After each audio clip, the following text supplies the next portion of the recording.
बिरिया रोड फतेहपुर पाड़े में घर जो रात के कम दौरान मजदूरी कंदड़ ओचितो 11,000 बिजली जी तार में करंट लगण सबबि पोरियत नफ़ीस नूनारी फौत थी वियो।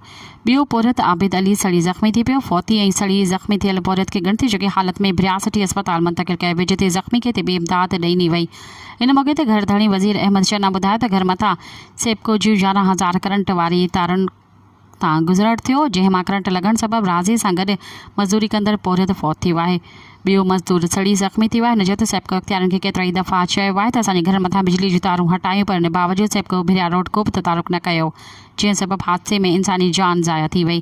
हे पासे पोरियत नौजवान जो इलाज संदसि घर पहुचंदे घर भातियुनि में रोज़ राड़ो पइजी वियो। इलाइक़े में सोग वारनि वाटसन पारां ज़िम्मेवारनि ख़िलाफ़ नोटिस वठी कार्रवाई करे इंसाफ़ ॾियारण ऐं ग़रीब मिस्किन कुटुंब जे वाहर करण जो मुतालबो कयो। मज़ीद ख़बरनि ऐं तफ़सीलात लाइ विज़िट कयो असांजी वेबसाइट www.awamiNewsHD.com ऐं ॾिसंदा रहो अवामी न्यूज़ HD।